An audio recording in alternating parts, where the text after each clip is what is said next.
What's up, Meta Nerds? This video is all about the Church of the Force. It's a secret organization that we learned about in episode 7, and it has strong ties to Luke and his Jedi Order. They were founded sometime before the year 17 BBY, and was formed as a reaction of Order 66, and what they believed to be the extinction of the Jedi Order. Across the galaxy, there were many people who did believe in the power of the Force, even if they weren't Force sensitive enough to become a Jedi. And for these people, the Empire hit them twice. By removing the Jedi, these people felt that the Force was out of balance. But then the Empire also forbid any kind of religious organizations. This meant that anyone found to be in the faith could be thrown in jail, and so many of their followers had to go underground or set up their own communities on remote planets.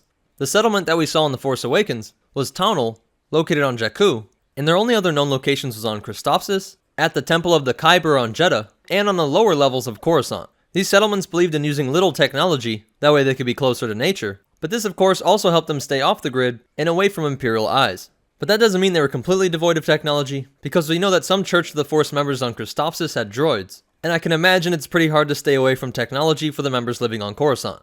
One of its most notable members was Lor San Tekka, who became involved with the faith while he was an explorer. He never believed the Imperial description of the Jedi betrayal, and so he spent the years after the end of the Clone Wars searching for the truth and trying to preserve the Jedi history. Eventually he met Luke Skywalker, and the pair would travel to old Jedi sites. His relationship with Skywalker was why Lor San Tekka had a fragment of a map of where Skywalker might be. Another notable member was a guy by the name of Adar.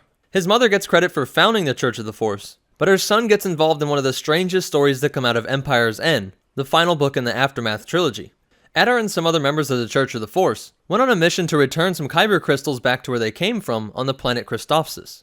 Adar didn't truly believe in the faith, but the other members of the group did. And as they're trying to return this crate full of Kyber crystals to the cave where they had originally been mined, it's almost as if the flora, fauna, and the planet itself are trying to kill these people. While they're going through a section called the Crystal Forest, a group of Kiradaks start hunting the church members. One member was eaten, and while Adar and 3 other members made it out, over the next 2 days, another member was killed, their droid was destroyed, and during this terrifying expedition, they were fighting off nature at every turn, and on the 13th day, the Kiradak came back, and Adar's friend Juman sacrificed himself, letting the Kiradaks devour him, while Adar ran to bring the crystals back to the cave. Kiradaks were about to eat Adar himself, but using his blaster, he was able to bring down the cave entrance, and although that kept the beast away, it also meant that Adar was now trapped, and although he knew this was most likely his tomb, he went about removing the crystals from the crate and placing them back in the cave.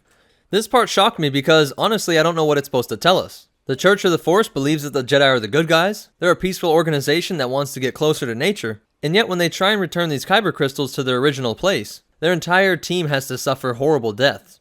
Well, that's it for the Church of the Force. Let me know what you guys think in the comments down below, what the story of returning those Kyber crystals meant.